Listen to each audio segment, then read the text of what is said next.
예, 우리뿐만 아니라 글로벌 자금 시장이 조금 뒤숭숭 어수선합니다. 초위험 자산이죠. 가상화폐, 암호화폐 쪽으로 돈이 갔다가 또 빠지고, 간밤에 보면 소위 밈 주식이라고 이런 게 뉴욕에서 또 출렁거리고요. 금값은 오르고, 6월에 전반적인 최근의 자금 흐름들 체크하고요. 포트폴리오 전략 세우겠습니다. 상명대 D&A랩 황세훈 객원연구위원 오셨습니다. 박사님 어서 오십시오. 네, 안녕하세요. 반갑습니다. 6월 증시가 이제 초반 흐름은 이제 견조하게 가고 있는데요. 네, 나쁘지 않습니다. 그러니까 이번 주 이제 금요일 날 고용 지표, 그다음에 FOMC 이런 게 굉장히 주목되고 있잖아요. 네네. 관전 포인트 좀 알려주세요. 네, 일단 여러 가지 이제 지표들이 발표가 될 것 같습니다. 금요일 날 이제 고용 지표가 발표가 되고요. 곧 이제 그 소비자 물가 지수, 이제 인플레이션의 가장 중요한 지표가 되는 소비자 물가 지수까지 발표가 될 텐데, 사실 인플레이션과 그다음에 고용 지표가 어떻게 발표되느냐가 향후 증시의 흐름이 어떤 식으로 흘러갈 건지, 사실 이 두 가지 지표가 테이퍼링이 언제 시작될 거냐, 내지는 연준의 통화 정책 방향성이 언제 변경될 거냐에 대해서 굉장히 중요한 영향을 미칠 수 있는 요소입니다. 사실상 지금 이제 고용 지표를 보면 생각보다 그 고용 지표의 개선 속도가 빠르지는 않단 말이에요. 네. 반면에 이제 인플레이션 지표들은 보면 예상보다 훨씬 더 높은 수준에서 형성이 되고 있습니다. 인플레이션은 상당히 고공행진을 하고 있다. 지금 5월 지표는 아직 안 나왔죠. 곧 발표가 될 겁니다. 근데 4월 지표를 보시면 4%, 4.2% 지금 미국에서 그 소비자 물가 인플레이션이 지금 나오고 있습니다. 반면에 실업자 수는 그 개선세가 상대적으로 조금 더딘 편이라고 볼 수가 있거든요. 팬데믹 이전의 기간에 비해서는 아직도 800만 명 이상 지금 실업자가 더 높은 수준에 지금 계속해서 지표들이 보고가 되고 있습니다. 실업자 수가 높다는 얘기는 그만큼 경제 회복세가 생각보다는 조금 더디다라는 얘기를 하는 거고요. 그렇기 때문에 연준의 테이퍼링 시기를 늦추는 압력 요소로 작용을 하게 됩니다. 반면에 인플레이션은 기대했던 것보다 훨씬 더 높은 수준에서 나오고 있단 말이죠. 이것은 연준의 테이퍼링을 앞당기는 그런 요소가 될 걸로 지금 이제 평가가 되고요. 테이퍼링의 시기는 사실 주식 시장에 굉장히 중요한 영향을 미치는 요소라고 볼 수가 있습니다. 테이퍼링을 언제 시작하겠다 이런 이제 언급이 나오면 당연히 주가는 조정을 받을 수밖에 없을 것 같고요. 물론 주가의 조정폭이 이전에 그러니까 2008년에 글로벌 금융위기가 터졌을 때, 그러고 나서 이제 테이퍼링이 이제 시작되었을 때 사실 주가가 굉장히 출렁거리는 모습을 보여줬단 말이에요. 그리고 많게는 10%, 15% 구간으로 봤을 때 이 정도의 조정도 가능한 그런 모습들을 보여줬기 때문에 이번에도 테이퍼링이 나오는 시기에 맞추어서 주가는 사실 상당히 출렁거리는 모습을 보여줄 가능성이 높습니다. 따라서 언제 테이퍼링이 시작될 거냐, 여기에 대한 예상은 굉장히 중요한데, 인플레이션 수치는 테이퍼링을 앞당기는 쪽으로 지금 작용을 하고 있고요. 반면에 고용지표, 실업자 숫자는 테이퍼링을 늦추는 쪽으로 지금 압력 요소로 작용하고 있습니다.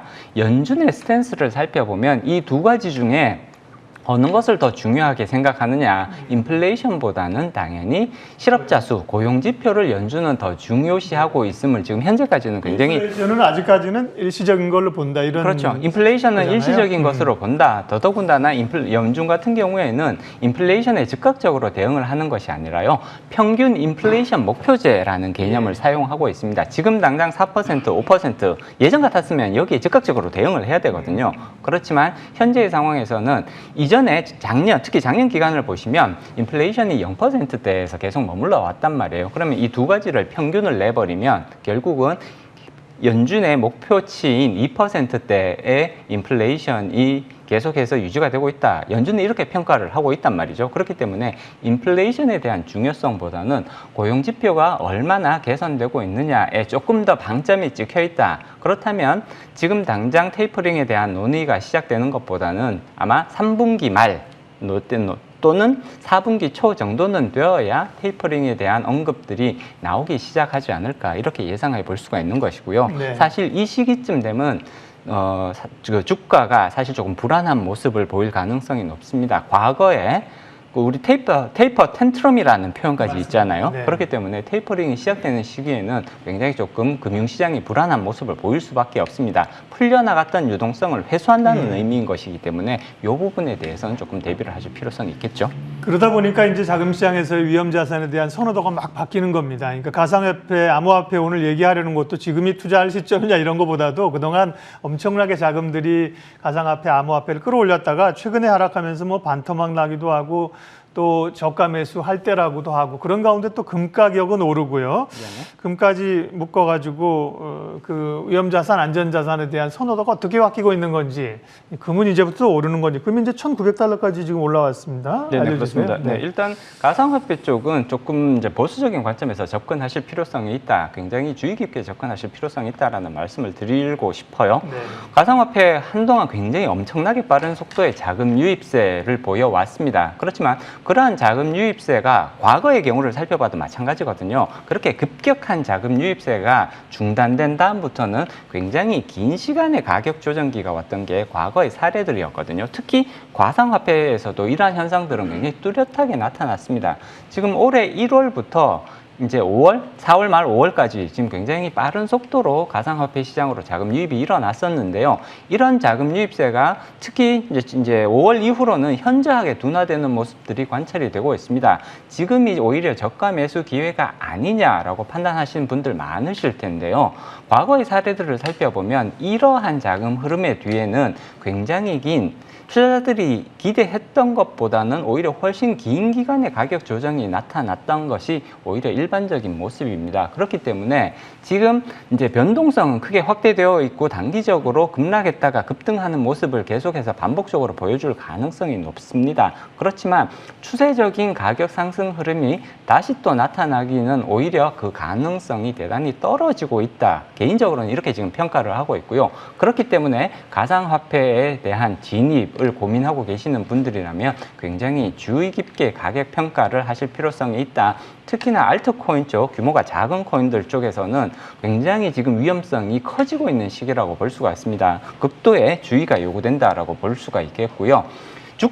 가격 조정기, 가상화폐의 가격 조정기는 최소한 연말까지는 지속될 가능성을 높게 예상하고 있습니다. 그렇기 때문에 너무 서둘러서 재진입을 고민하실 필요는 없을 것 같다라는 말씀을 드릴 수가 있겠죠.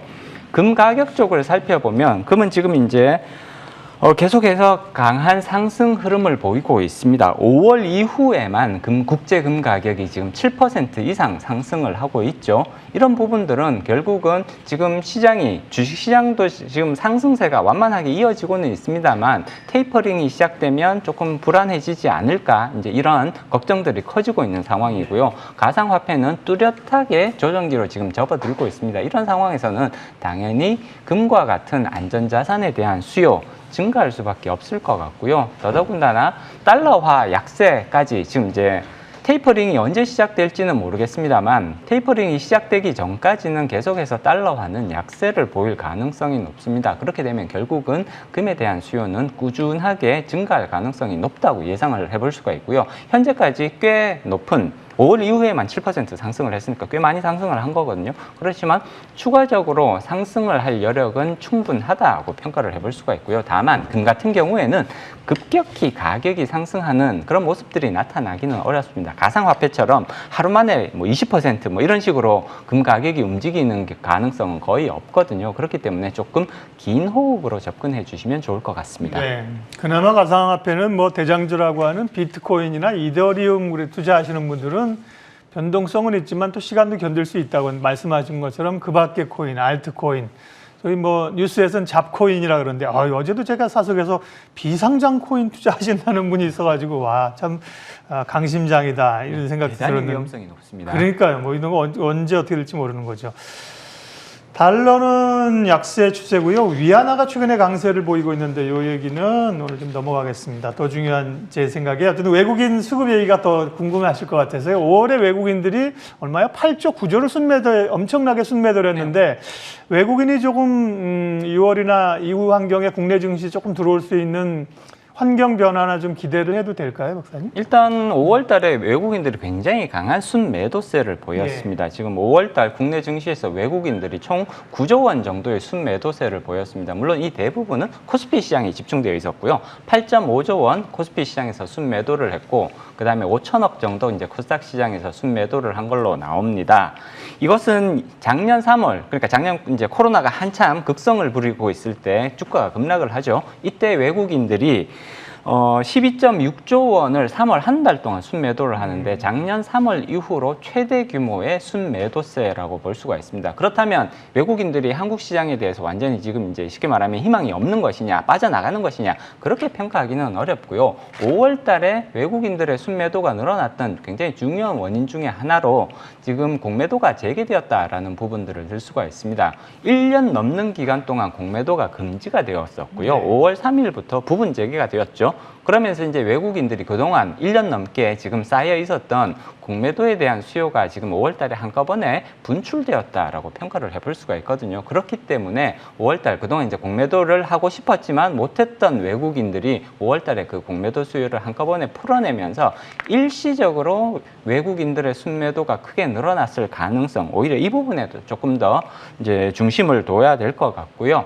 그렇기 때문에 6월달 내지는 7월달 이제 6월 이후로는 이러한 급격한 공매도 수요가 이제 안정화의 단계로 접어들면서 외국인의 순매도는 다시 또 조금 이제 완화되는 누그러지는 이제 주춤해지는 이런 모습으로 연결될 가능성이 높습니다. 굉장히 대규모의 순매도를 했기 때문에 6월달은 중립적인 수준이거나 오히려 조금 더 매수세가 유입되는 그런 모습으로 진행될 가능성이 오히려 더 높지 않을까 이렇게 생각해 볼 수가 있는 것이고요.